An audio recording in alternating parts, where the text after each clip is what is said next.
जय गुरुदेव। हमने पहले शुक्र की कहानी उस दिन पढ़ी कि शुक्राचार्य कैसे अपने ही मनोविचार में, अपने ही मन में भटकते भटकते काफी लंबा टूर करके आ गए। तो उसके ऊपर श्री राम जी पूछते हैं कि एक जिसका पहले जन्म के कोई संस्कार नहीं है, जो एकदम शुद्ध चित्त है, उसके साथ ऐसा क्यों हुआ? ऐसा कैसे हो सकता है कि कुछ तो एक अप्सरा को देखा और उसमें उलझ गए। तो वशिष्ठ ऋषि बताते हैं कि ये कभी कभी पहले के संस्कार तो नहीं होंगे, लेकिन उसके बाद भी हम पूरी तरह से फ्री नहीं होते। जब गर्भ में होते हैं उस समय माता पिता के संस्कार, उसके बाद फिर जन्म लेने के बाद जहाँ भी हम जाते हैं, जो भी हमारे ऊपर आजू बाजू के संस्कार होते हैं, हमारे वातावरण से, हमारे मित्रों से, हमारे पेरेंट्स से, तो वो भी कभी उसका परिणाम करते हैं। और इसकी वजह से ही शायद कहीं पे कुछ था जो बीज उनके अंदर रह गया था। उसकी वजह से ही उन्होंने एक अप्सरा को देख के उसके पीछे मोहित हो गए और फिर कई सारे जन्म के चक्कर काट के फिर से वापस आ गए। यहाँ पे श्री राम जी ने वो रेफरेंस भी दिया। फिर अगर ऐसा है, वो इतनी सारी जगत देखकर आए थे और उनके जगत को भृगु ऋषि ने भी देखा, तो क्या ये संभव है कि किसी एक के मन में क्या हो रहा है ये कोई और देख सके? यहाँ पर वशिष्ठ ऋषि कहते कि साधारणतः ऐसा पॉसिबल नहीं है कि अगर मैं कुछ देख रहा हूँ और कोई और कुछ सपने में या मन में देख रहा है, तो एक दूसरे का मन समझना पॉसिबल नहीं है। ये तो हम आम तौर पे भी देखते हैं।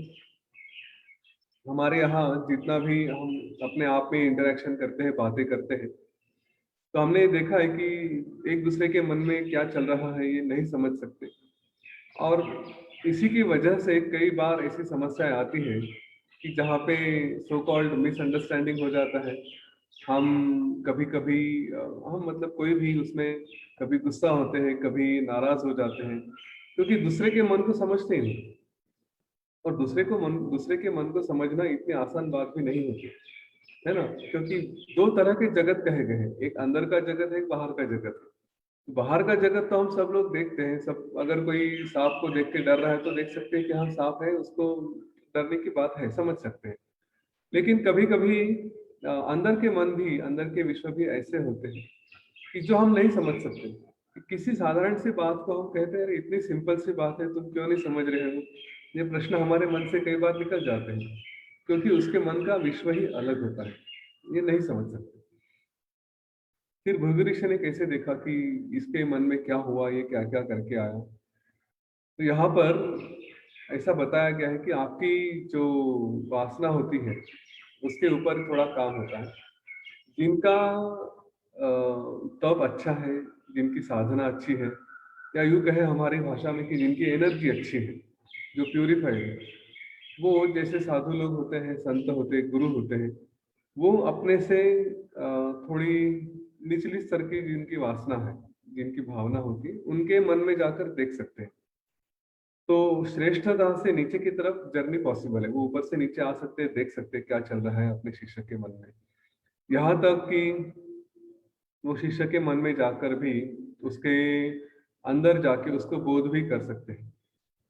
इसका अनुभव हम में से काफी लोगों ने कई बार लिया भी होगा कि जब हम कुछ सूझता नहीं है तो हम सरेंडर कर देते कि "हे गुरुदेव, अभी मेरी सांस भी आप ही हो"।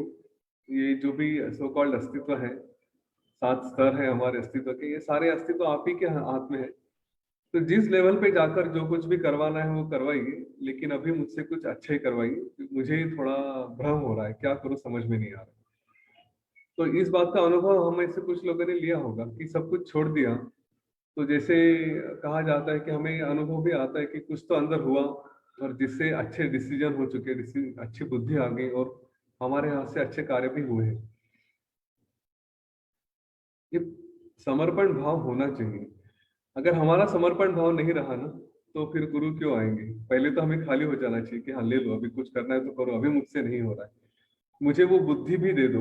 मैंने अपने आप में कई बार ये अनुभव किया है कि जब किसी बात में डिसीजन लेना था, काफी दिमाग चलाया लेकिन नहीं चलता, तो बस बैठ गया शांति से, कहा कि अब सब कुछ आपके हाथ में है, आप जो निर्णय देंगे वही होगा। और धीरे धीरे धीरे धीरे शांति से बैठ गए, खाली हो गए। तो अपने आप अंदर में कुछ तो ट्रिगर होते जाता है, कुछ तो विचार आते हैं कि जो कहते हैं हाँ ये करना चाहिए, वो नहीं करना चाहिए, और इस तरह से डिसीजन लेते लेते, और यूजुअली वो अच्छे रहे हैं, कभी उसमें कुछ गलती हुई ऐसा नहीं, तो अच्छे से काम बन जाते हैं। बस इसमें थोड़ी एक सूक्ष्मता का ध्यान रहना चाहिए कि जो पूरी तरह से खाली होना है ना, वो हो जाना चाहिए कि छोड़ दे सब कुछ। नहीं तो हम लोग क्या करते हैं, अपने ही विचार पकड़ के रखते हैं, और उन विचारों में से जो हमको मिलता है फिर उसको कहते हैं कि नहीं नहीं, गुरुदेव ने ऐसे बताया है। वैसा नहीं होना चाहिए। वो एक स्तर होता है कि जिसमें समझना, इसके लिए थोड़ा अभ्यास लगता है। अगर ध्यान करते हैं बार बार बार बार, तो उस ध्यान के माध्यम से इस लेवल तक पहुंच सकते हैं कि हमने सब कुछ छोड़ दिया, ऑब्जर्व करने लगे, और फिर वो विचार मन में आते हैं कि जो हमें एक्चुअली जो चाहिए, वो उसका डिसीजन दे सकते हैं। तो यहाँ पे हमने ये भी देखा है कि जिनकी वासना या जिनकी एनर्जी अच्छी होती है, अ, वो, और हमने देखे साधारण लोग, तो जो साधारण लोग हैं वो जिनकी एनर्जी अच्छी है, जिनकी वासना अच्छी है, उनकी तरफ अट्रैक्ट भी होते हैं। ये अलग अलग अलग वासना के स्तर और अलग अलग जो कहेंगे एनर्जी के स्तर, ये हमने देखे हैं। कई बार हम किसी के ऑरा में फंस जाते हैं, किसी के सामने आ गए तो एकदम अट्रैक्ट हो जाते हैं। तो क्यों होते हैं ऐसा, उसको थोड़ा समझने की कोशिश करें कि सामने वाले की पॉजिटिविटी बहुत अच्छी है, उसकी वासना काफी अच्छी होती है, और उसकी वजह से जैसे ही सामने वो आ जाता है तो हमारा मन भी कुछ अलग हो जाता है। तो कहीं तो ये एनर्जी डिफरेंस होता है, एक की हायर एनर्जी, दूसरे की लोअर एनर्जी, ये एक बात होती है। दूसरी, दो समान वासना वाले लोग भी एक दूसरे के साथ जुड़ जाते हैं। ये भी हमने देखा है। आज हम सारे सत्संग में बैठे हैं, तो हम में से सारे लोगों की वासना एक जैसी होती है, इसलिए हम सुनते भी प्यार से, बातें भी करते हैं, है ना। जब सामने मिलते हैं तब भी हमें एक दूसरे के प्रति वो अट्रैक्शन रहता है, एक दूसरे से मिलते हैं, लेकिन और एक दूसरे को समझते भी हैं। लेकिन जिनकी वासना पूरी भिन्न है, वो एक दूसरे को समझ नहीं सकते। तो यहाँ पे जो इसलिए कुछ झगड़े होते हैं फिर, या मिसअंडरस्टैंडिंग होती है। हमने देखा एक दूसरे के अंदर प्रेम के लिए समान वासना आवश्यक होती है, और इसीलिए जैसे ये मैंने अभी बात कही थी कि गुरु शिष्य के अंदर जाके, शिष्य के मन में जाके उसको बोध करा सकते हैं, उसको कुछ गाइड करा सकते हैं। वैसे ही आम आदमी भी अगर एनर्जी अच्छी रही, अपने जीवन में पॉजिटिविटी रही, तो दूसरों को समझ भी सकते हैं। वहां पे भी उनका अपना एक बिहेवियर बदल जाता है कि हम देखते हैं कि कोई एक व्यक्ति है जो किसी के बिहेवियर के बारे में मन में शंका लेके बात कर रहा है या निगेटिविटी फैला रहा है, और दूसरा ही जो अध्यात्म की राह पे, वो थोड़ा समझ सकता है कि नहीं कुछ है, क्योंकि उसकी एनर्जी स्वयं की, उसकी वासना प्यूरिफाइड है, अच्छी है। अभी ये अच्छे कैसे करें इसको, किस मार्ग से हो सकता है कि हम अपनी वासना को अच्छा करें? तो उसका एक ही मार्ग है, वो है आत्मविचार। ठीक है, अगर आत्मविचार हमारा रहेगा उसी के ऊपर हम फोकस करते रहेंगे, तो नेचुरली है कि हमारे जो कई सारे विचार होते हैं वो एकदम शून्य हो जाते, कम हो जाते हैं। ये हमने कभी अपने किसी कोर्सेज में, सेशंस में देखा भी होगा कि जितने विचार कम है हमारे मन में, उतनी हमारी चेतना अच्छी रहती है। हाँ, तो इस बात का ध्यान रहे, अगर हम एक ही विचार अपने आप में करते रहे, बाकी सारे विचार धीरे धीरे धीरे धीरे कम करने लगे, तो स्वाभाविक है कि हमारी वासना भी शुद्ध रहेगी, और फिर हम अच्छे ऊपर के लेयर से अच्छे से कनेक्ट कर सकेंगे। वरना फिर जैसे एक गंदा पानी होता है, उसी की तरह रहेंगे, कोई अच्छा भी आए तो उसके साथ हम उसको खराब भी कर सकते हैं। तो हमेशा आत्मविचार के ऊपर अपना ध्यान रहना चाहिए। अब एक आत्मविचार कैसा बढ़ाया जाए, किस तरह से हो सकता है? तो इसके लिए केवल साधना, वैराग्य, हाँ, और उसका अभ्यास, ये बातें होनी आवश्यक है। और यही हम बार बार प्रैक्टिस करते हैं हमारे जीवन में, हम सचमुच काफी भाग्यशाली हैं कि हमें वैराग्य का अभ्यास होता है, हमें साधना हमारी होती है। सोमेश्वर जी ने इतना सुंदर संकल्प लिया है कि रोज सुबह आके साधना करें। तो ऐसे कई सारे टीचर्स हैं, उन्होंने ये संकल्प लिए हैं, और हमें कहीं ना कहीं जुड़कर साधना हमारे जीवन में रोज के रोज आ रही है। तो उसका भी उसका जो फायदा होता है हमें, वही हमारा आत्मविचार की तरफ लेकर जाता है। आत्मविचार की तरफ से वासना शुद्ध होती है, वासना शुद्ध रही तो फिर हम अच्छे विचारों से आगे अच्छे जीवन से कनेक्ट कर सकते हैं। इसमें यह आवश्यक है आत्मविचार जो जिसकी बात कर रहा हूँ कि ये केवल एक आत्मविचार मतलब एक तरह से उपासना है कि हमारी अपनी स्वयं की उपासना करें। और इस बात का ध्यान रहे कि हम जो उपासना करते हैं वैसे ही हम होते हैं। अगर आप उपासना करेंगे ब्रह्मा की तो आप ब्रह्मा होगे, अगर आप शिव जी की उपासना करेंगे तो शिव जी होगे। हाँ, जिसकी इंद्र की उपासना करेंगे तो आप इंद्र भी हो सकते हैं। हमने वो 10 ब्रह्मांड की कहानी पहले सुनी है, जिसकी उपासना करेंगे वो हो सकता है। यहाँ पे एक छोटा सा मैसेज भी आ रहा है, वो थोड़ा समझने की कोशिश करें। मैसेज क्या आ रहा है कि हमारे जीवन में हम कौन सी उपासना करते हैं, और ये उपासना हम कब करते हैं, जब भी कोई सिचुएशन आती है, थोड़ा बहुत इधर उधर होने लगता है तो हमारे मन में एक तरह का डर आता है, मेरा क्या होगा, इसमें क्या होगा। हाँ, वो भी उपासना ही है। क्षण क्षण में हम कुछ ना कुछ उपासना करते रहते हैं। इसलिए यहाँ पे योग वशिष्ठ में बार बार यह कहा गया है कि हर क्षण में आत्मविचार ही रहे। ठीक है, नहीं कुछ आपको जैसे गुरुदेव ने दिया है कि कुछ नहीं तो ओम नमः शिवाय का चैंटिंग ही करते हैं। हर सांस में, सांस लेते वक्त छोड़ते वक्त ओम नमः शिवाय ही चालू रखें, अपना ध्यान सारा अपने अंदर रहेगा, बाहर नहीं रहेगा। जीवन में समस्या नहीं होती ऐसा नहीं है, सबके जीवन में समस्या होती है, छोटे मोटे प्रॉब्लम्स आते जाते रहते हैं। लेकिन अगर उसमें ही उलझे रहे और हम उनकी उपासना करते रहे तो फिर उसके परिणाम वैसे ही होंगे। बार बार मन में अगर डर रखा कि मेरा क्या होगा, या फिर आज मैं थोड़ा बीमार लग रहा हूँ तो फिर मुझे कुछ ये तो नहीं होगा, वो तो नहीं होगा, अगर ऐसे विचार करने लगे तो उसके परिणाम भी वैसे वैसे वैसे वैसे धीरे धीरे दिखाई देने लग सकते हैं। हमने आज तक मन की शक्ति के बारे में बहुत कुछ समझा है, बहुत कुछ सुना है। तो इसलिए ध्यान रहे कि हम उस उपासना किसकी कर रहे हैं। हमारी उपासना हमेशा हमारी अपनी आत्मविचार की होनी चाहिए। कई बार हम लोगों में इतने उलझ जाते हैं कि किसी के बारे में विचार करते रहते हैं। और गुरुदेव ने बार बार कहा है कि आप अगर किसी के बारे में विचार कर रहे हैं तो आप उसके जैसे भी बन सकते हैं।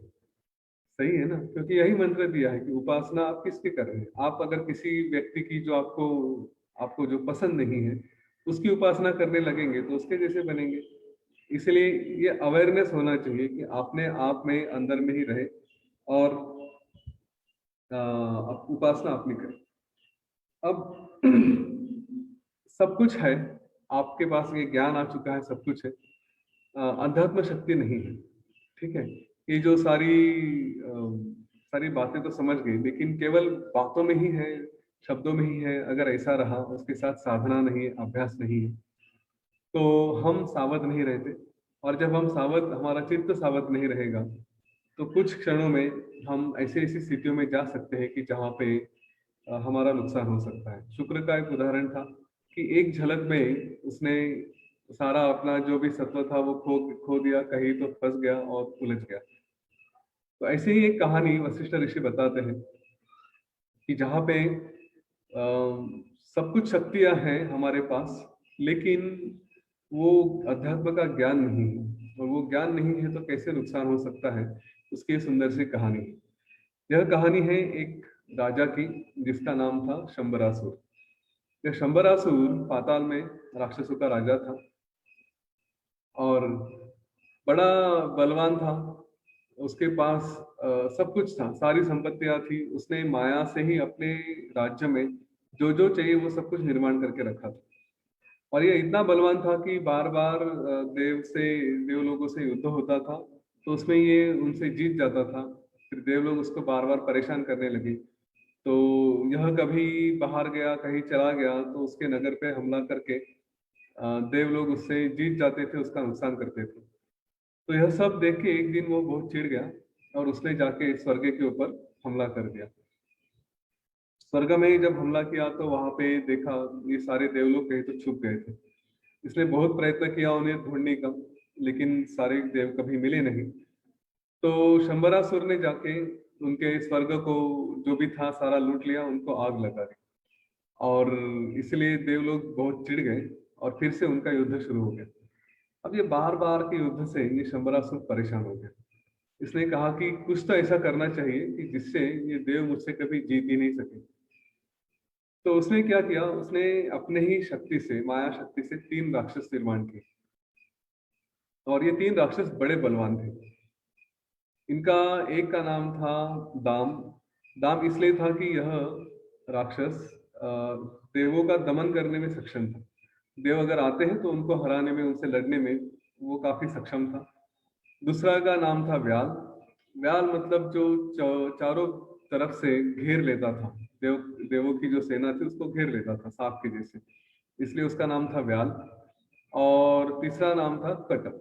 ये कट मतलब कढ़ाई का रूप था, कि जब भी देव आक्रमण करेंगे तो अपने सैनिकों को एक तरह से पूरा ऐसा कवच डाल के, कढ़ाई की जैसे कढ़ाई उल्टी डालते हैं ना, उस तरह से पूरा कवच दे के अपने सैनिकों को वो संरक्षण दे सकता था। तो दाम, व्याल और कट, ये तीन राक्षस उसने, शंबरासुर ने निर्माण की अपनी माया से। ये बड़े बलवान थे। ये क्योंकि माया से आए थे, इनका कोई पास्ट नहीं था, इनको कोई हिस्ट्री नहीं थी, तो इन्हें किसी बात का डर भी नहीं था, किसी बात का अट्रैक्शन भी नहीं था। अपना शरीर है या उसके बारे में कुछ मोह है, ऐसा कुछ नहीं था उनके पास। ना उनको पति पत्नी बच्चे, इसका भी कोई मोह था, क्योंकि कुछ था ही नहीं। और ये सारे इसमें बिना अटैचमेंट की वजह से, कोई डर ना होने की वजह से, वो इतने स्ट्रांग थे कि जब भी कोई राक्ष जब भी कोई देव आए आक्रमण करने के लिए, तो उन्हें अपना शरीर का भय नहीं था, जाके सीधा टूट पड़ते थे और आक्रमण करके देवों को हरा देते थे। मैं मर जाऊंगा, मुझे कुछ होगा, इस बात का भय ना होने की वजह से उन्हें कभी कोई उसमें हारने का कभी प्रश्न ही नहीं आया। देवों से जितने भी बार युद्ध हुआ, देवों को भागना पड़ा। और यह सब जब हो रहा था, तो देव एक दिन फिर चिंता में पड़ गए, और फिर वो गए ब्रह्मा जी के पास। उन्होंने कहा कि ये राक्षस है, इनका तो कुछ हो नहीं सकता, ये इतने बलशाली है कि हम इनको हरा नहीं सकते। तो ब्रह्मा जी ने उनको उसका एक उपाय बताया।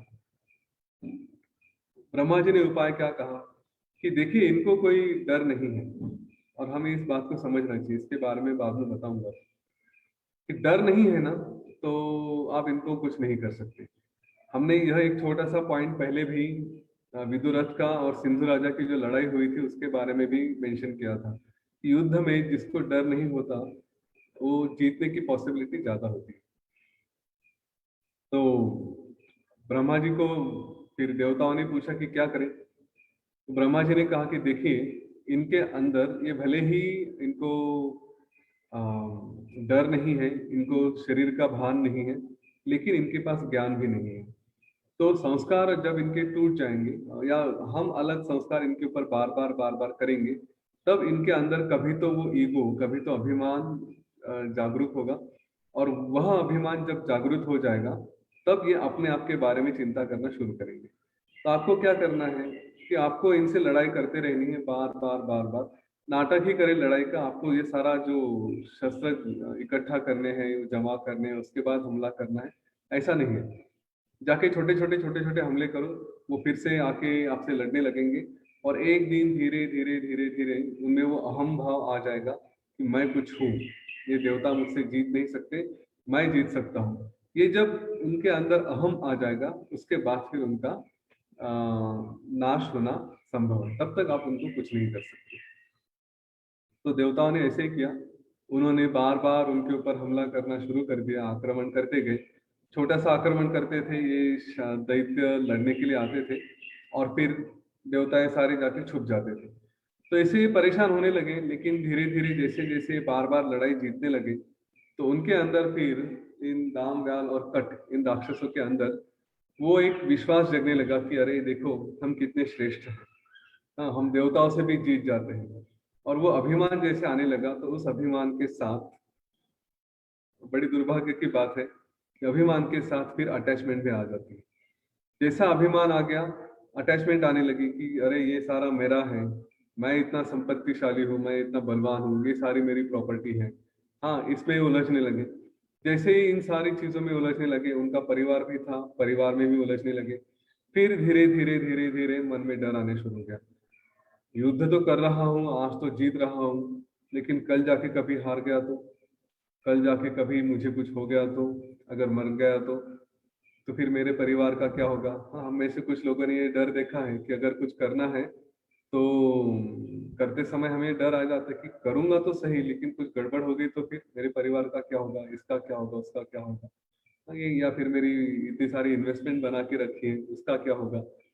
तो ये इस तरह का डर मन में आ जाता है, वैसे उनके मन में भी डर आ गया। अटैचमेंट हो गई, अटैचमेंट के साथ डर आ गया। देखिए कैसा जर्नी रहा, अभिमान आया, अभिमान के साथ अटैचमेंट, अटैचमेंट के साथ डर। तो उस डर के बाद जब आगे देवताओं ने उनके ऊपर आक्रमण किया, तो जितना जोर शोर से लड़ना चाहिए था, निडर होके लड़ना चाहिए था, वो लड़ नहीं पाए और फिर उनको भागना पड़ा। और उन्होंने अपने आप को बचाने का प्रयत्न किया कि अरे अब ये सारे देवताएं मार डालेंगे हमको, ये करेंगे वो करेंगे, तो भाग जाओ। जाकर कहीं छुप गए।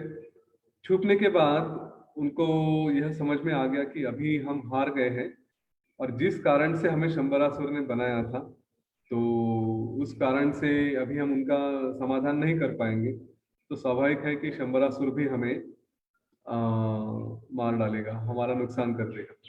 तो इसलिए वो भाग भाग के एकदम सबसे निचले पाताल में चले गए, जहाँ पे यमराज का राज था। और उस राज्य में जाकर यमराज ने उनका स्वागत किया, उनको रहने के लिए जगह दी, और वहां पे वो रहने लगे। नरक ही था, पाताल ही था, वहां के जो भी उनके भुगताना था वो सब भुगतना था, वो सब भुगतने लगे। एक दिन यमराज वहां से जा रहे थे, तो इनका ध्यान नहीं था, उन्हें लगा कोई साधारण सी व्यक्ति है, तो इन्होंने उठकर जो सम्मान वगैरह करना चाहिए था यमराज का, वो नहीं किया। तो उसके ऊपर यमराज क्रोधित हो गए और उन्होंने इनको शाप दे दिया। और शाप देने के बाद फिर यह कई सारे योनियों में से, जैसे कोई कीटक होता है, कोई जंतु होगा, कुछ होगा, ये सारी योनियों से जाते जाते जाते जाते वशिष्ठ ऋषि कहते हैं कि आज वो कश्मीर देश में कोई छोटा सा तालाब है, लेक है, उसमें जो सूखा पड़ा है, उसमें मछली बन के पड़े हैं, और पानी न मिलने की वजह से तड़प रहे हैं। वशिष्ठ ऋषि कहते हैं कि श्री राम जी देखिए, कहाँ एक वो जीवन था कि जहाँ पे देवता भी उनको देखकर डरते थे। हाँ, जो चाहिए जीवन में जाकर कर सकते थे। और आज ये कौन सा जीवन है कि जहाँ पे मछली बन के पानी के लिए तड़प रहे। कहाँ वो बल और कहाँ ये असहायता कि हम कुछ नहीं कर सकते। और इसका कारण है केवल अज्ञान। इसका कारण अभी तक वो जो लड़ रहे थे, जो डर नहीं था उनको, क्यों वो डर इसलिए नहीं था कि उन्होंने उनको अपने शरीर के बारे में, उसके अस्तित्व के बारे में कोई जानकारी नहीं थी कि मेरा शरीर है या शरीर कुछ है, यह उन्हें मालूम ही नहीं था। इसलिए वो बिल्कुल निडर होकर लड़ते थे। जैसे ही उनकी अहम भावना जागरूक हो गई और जैसे जैसे जैसे जैसे वो आगे बढ़े, तो आगे बढ़ने के बाद उनको समझ में आ गया कि मेरा शरीर है, और ये शरीर कहीं तो पैदा हुआ है और इसके साथ फिर कुछ चीजें अटैच होती है, शरीर का नुकसान हो सकता है। यह जब उनके मन में भावना आने लगी, तब स्वाभाविक रहा कि वो, उनके मन में डर आ गया और डर की वजह से वो हार गए। वशिष्ठ कहते हैं श्री राम जी, अगर उनके पास ज्ञान होता, कौन सा ज्ञान, कि ये शरीर और मैं, ये दोनों अलग अलग है। शरीर को कुछ होना है तो होगा, मुझे कुछ नहीं होगा। यह भान अगर उनके अंदर होता, इस यह ज्ञान अगर उनके अंदर होता, तो वो ना किसी चीज से अटैच होते, ना वो अहम भाव आता। कुछ जीत रहा है तो शरीर जीत रहा है, या जो भी हो रहा है, इसमें मैं नहीं हूँ, यह भावना अगर होती, तो वो जैसे थे वैसे ही आगे कंटिन्यू कर सकते थे। और वह आगे कंटिन्यू करने के बाद उनको हारने का कोई संभावना ही नहीं थी। लेकिन वो ज्ञान नहीं था, और इसीलिए ये अध्यात्म ज्ञान होना बहुत आवश्यक है। वो ज्ञान नहीं रहा तो हम ऊपर ऊपर कुछ कर देंगे, बोल देंगे, मन शब्दों से ही बोल देंगे, लेकिन अंदर में वो फीलिंग नहीं रहेगा कि मैं कुछ, मैं और मेरा शरीर, ये दोनों अलग अलग बातें हैं। और यह डर में तो आ जाता है हमारे साथ, हमारे जीवन में हम जब भी देखते हैं, इस यह ही डर है कि जो हमें कई बार फंसा देता है। हम बड़ी बड़ी चीजों को करने के लिए डरते हैं, क्योंकि कहीं तो वही डर होता है कि कुछ होगा तो, अगर फेलियर आ गया तो क्या होगा। हाँ, हम जो कुछ दिनों पहले स्टार्टअप के बारे में भी बात कर रहे थे, कारण एक ही है कि फेलियर आ गया तो क्या करूंगा, अगर नहीं कर पाया तो क्या करूंगा। यह मन में विश्वास ही नहीं होता, और वो विश्वास न होने की वजह से हम फंस जाते हैं। फिर मेरा क्या होगा, फिर गरीबी में रहना पड़ेगा। हमने ऐसे कुछ उदाहरण देखे कि जिन्हें अच्छी अपॉर्चुनिटी आई थी, कुछ कर सकते थे, लेकिन उस डर की वजह से, उतना समर्पण न होने की वजह से, गुरु की वचनों पे विश्वास न होने की वजह से कई सारे समस्याओं में से जाना पड़ा। हमारे परिवार के लोग हैं, हमने देखे कि जो अच्छा कुछ कर सकते थे, एक अच्छा उपक्रम लेकर चल सकते थे, वो फेल हो गया। और फेल्योर का कारण केवल एक ही था, डर, कि क्या करूं, अगर ये हो गया तो वो हो गया तो, और उसमें फंसते गए। तो यह डर निकाल दीजिए। और जब हम अपने स्तर पे नहीं जीते, इसका सबसे पहला कारण हुआ था अहम भाव का उदित होना, अहम भाव जागृत होना। तो जब हम इससे दूर रहने लगते हैं ना, कि नहीं मैं केवल, अच्छा इसका शब्दों से नहीं, एक ज्ञान से भी होना चाहिए कि मैं जो भी हूँ ये केवल मेरा अस्तित्व है, शरीर दिख रहा है वो अस्तित्व है, जो भी एक्शंस हो रही है वो केवल गुरु की ही कृपा है, उन्हीं के एक्शंस है। मैं एक यहाँ पे दिखने के लिए शरीर हूँ, इसलिए कुछ तो एक ट्रिगर बन के कर रहा हूँ। मेरे प्रारब्ध आगे चलाने उस लेवल पे ही आगे बढ़ूंगा, और अपने से नया कुछ नहीं करना है। तो इसलिए इस जीवन में जो भी करूंगा वो केवल एक करने के लिए है, मेरा उसमें अटैचमेंट नहीं है। मेरे साथ जो हो रहा है वो केवल प्रारब्ध है। इस भावना से जब आगे जाते हैं तो पूरा खाली हो जाते हैं, फिर कोई हमारे नए कर्म भी नहीं बनते, कुछ नहीं बनते। और जहाँ पे इसमें किसी कार्य में हमें कुछ लेन देन नहीं है, तो हम उसको श्रेष्ठतम ही करते हैं। और जब श्रेष्ठतम करेंगे तो हमारे हाथ से अच्छे ही कार्य होंगे, उसमें कभी कोई समस्या नहीं आती। तो यह जब सब हो गया, शंबरासुर बड़ा चिढ़ गया, उसके ऊपर देवताओं ने फिर से हमला शुरू कर दिया। तो शंबरासुर ने विचार किया कि वो भी बड़ा ज्ञानी था, उसने विचार किया कि ये हार गए तो क्या कारण रहा होगा। फिर उसको समझ में आ गया कि इनका, मैंने इनको निर्माण तो किया केवल माया से ही किया था, पर इनके अंदर वो ज्ञान नहीं था। तो अभी मैं तीन और राक्षस निर्माण करूंगा जो आत्मज्ञानी होंगे, जिनको देहाभिमान भी कभी नहीं आ सकता। तो इसलिए उसने फिर से तीन राक्षसों का निर्माण किया, वैसे ही बलशाली राक्षस। एक का नाम था अम, भास, दूसरे का नाम था भीम, और तीसरे का नाम था दृढ़। तो भास, भीम और दृढ़, ऐसे तीन राक्षस उसने निर्माण किए जो आत्मज्ञानी थे। और जिनको जिनके ऊपर देवताओं के कोई भी खेल नहीं चले, वो देवताओं से बार बार जीतते थे, देवताओं को बार बार भागना पड़ता था। तो वो सब सारी देवताएं फिर गए भगवान विष्णु के पास क्षीर सागर में, और वहां पे जाके छुप गए। उन्होंने विष्णु जी से कहा कि अभी आप ही बचा लो। तो विष्णु जी ने देखा कि शंबरासुर का उसकी आयु जितनी होनी थी उतनी हो चुकी है। तो फिर उन्होंने उसका सुदर्शन चक्र से वध कर दिया। शंबरासुर चला गया, उसको मुक्ति दे दी। और ये जो तीन राक्षस थे इनको भी वैकुंठ लोक दे दिया, क्योंकि इनका कुछ अस्तित्व था, तो वो भी एक तरह से मुक्त हो गए। श्री राम जी पूछते हैं कि अगर ऐसा है तो पहले तीन राक्षस जो माया रूप से बनाए थे, तो फिर माया रूप से वो बने थे, तो उनको असली फिर जीवन कैसे आ गया? जब माया खत्म हो गई तो चले जाने चाहिए, लेकिन वैसा तो हुआ नहीं। उन्होंने अलग अलग रूप लिए, अलग अलग जन्म लिए, ऐसा क्यों हुआ? तो वशिष्ठ कहते हैं कि उनकी उनका अस्तित्व माया रूप से हुआ था, वो कहीं ऐसे सच में आए नहीं थे। लेकिन आने के बाद उनको जो आभास हो रहा था, जो देख रहे थे, जो जी रहे थे, वो उन्होंने सच समझना शुरू कर दिया। और जब आपने अपने आप को सच समझना शुरू कर दिया तो सारा फिर आप उस भ्रम में फंस गए। फिर आपको उसके सारे रूप जो है आगे के वो लेना अवश्य हो गया, वो नियति हो जाती है। यह एक बात है। और उसके ऊपर दूसरा प्रश्न वशिष्ठ जी पूछते हैं, वैसे भी देखा जाए तो हम भी तो माया रूप ही है ना। हम तो कभी तो माया से ही जन्मे हैं, और उसी के बाद हम अपने आप को एक एक जन्म में लेके जाते हैं। तो यहाँ पे भी वही बात हो जाती है कि माया से ही हम आए हैं, और हम ही अपने आप को करते हैं। तो उनकी भी कहानी वैसी ही है।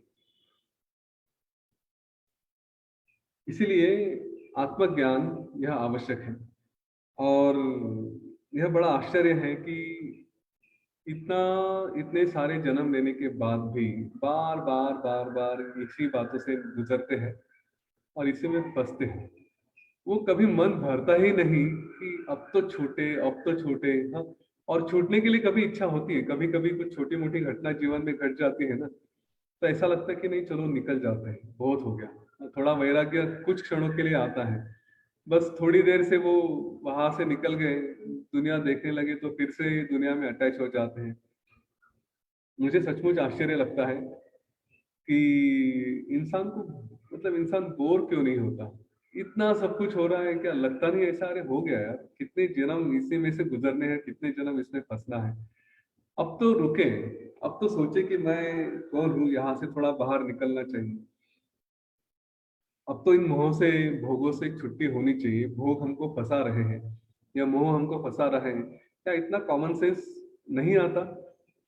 पता नहीं, नहीं आता, जब भी आएगा तब आएगा। इसलिए वशिष्ठ ऋषि कहते हैं कि श्री राम जी और सारे लोगों को, हमको भी कहते हैं कि उठो, जागो। हाँ, ये इस मोह से छूटो, आत्मज्ञान का विचार करो, इसमें से ही आपको आगे निकलकर असली आनंद मिल सकता है। इनमें ही अगर फंसते रहे बार बार बार बार, तो ये चक्कर तो चालू रहेगा, जीवन मृत्यु का चक्कर तो चालू रहेगा। केवल केवल गुरु यही आपको आत्मज्ञान दे सकते हैं। तो अच्छे गुरु से, श्रेष्ठ गुरु के माध्यम से, उनकी कृपा के माध्यम से अपने जीवन को आत्मज्ञान की प्राप्ति करा दो, आगे बढ़ो, शुभ प्रयत्न करो, है ना। अच्छे ही काम करने चाहिए, इसलिए प्रयत्न मतलब शुभ प्रयत्न कहा है कि शुभ प्रयत्न करो, अच्छे प्रयत्न करो और उससे आगे बढ़ो, उससे आगे अपने आप को निकाल लो। यही कहानी जो आज हमने कही सुनी, दामव्याल कट और भीम, भास और दृढ़, इन तीनों, इन 6 राक्षसों की, कि हमें वही मैसेज देती है कि कितना भी बलशाली रहे, आत्मज्ञान आवश्यक है और उसी का हमेशा विचार होना चाहिए। आशा करता हूँ अभी तक जितनी कहानियां बताई, जितने भी बातें की, कहीं तो हम लोग थोड़ा तो विचार करना शुरू कर रहे हैं। जब भी कुछ कहीं आता है, मोह आता है या फिर कोई समस्या आती है, तो अपने आप को समझाते कि इसमें नहीं उलझना है करके, तो क्योंकि बाकी सब तो गोल गोल घूमता रहेगा।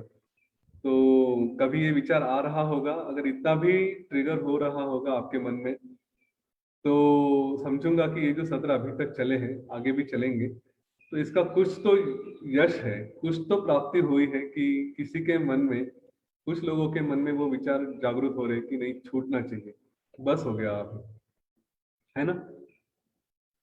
तो नहीं आ रहे तो प्रयत्न करें, आने दे, शुभ प्रयत्न करते रहे। गुरु तो है ही, वो कभी ना कभी तो लेकर ही जाएंगे, उन्होंने विश्वास दिया है तो दिया ही है।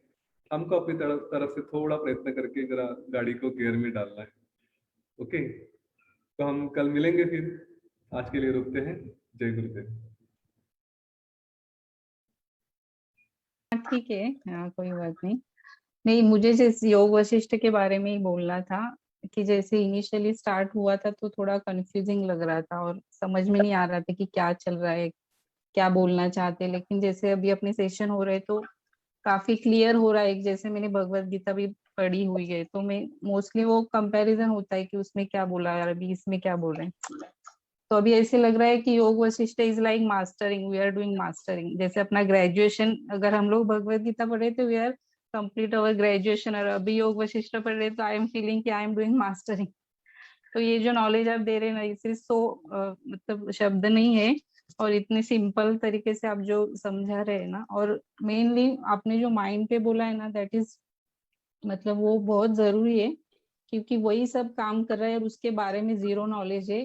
एवरीबडी मीन्स किसी को कुछ भी नॉलेज नहीं है कि वो कैसे वर्क कर रहा है, कैसा उसका इफेक्ट हो रहा है। मतलब इतने बैड एक्सपीरियंस हर एक कोई लेता है, मतलब बहुत बैड सिचुएशन से जाता है। क्यों? क्योंकि उसको उसका नॉलेज नहीं है। और ये योग वशिष्ठ आपकी, यतीन सर जी आपकी, मतलब पास से हम लोग को ये जो नॉलेज मिल रहा है, तो very much thank for that. और ये बहुत ही मतलब बोल नहीं सकते कि ये जो आपके थ्रू हमें मिल रहा है तो बहुत ही अच्छा है और हर एक को मिलना चाहिए। और सोमेश्वर जी को मैं थैंक्स बोलना चाहूंगी कि ये सब उन्होंने ये रिकॉर्ड कर रहे, तो ये लाइक ये हो गया, अमर हो गया है ये। मतलब कभी भी कोई भी सुन सकता है। और सर इसके लिए जो एफर्ट्स ले रहे हैं फेसबुक पे लाइव, भले ही कोई अभी ना सुने लेकिन फ्यूचर में जब उनपे वो टाइम आएगा तो वो सुनेंगे, वो उनको नॉलेज मिलेगा। तो इसके लिए भी सर को सोमेश्वर जी का काफी थैंक यू।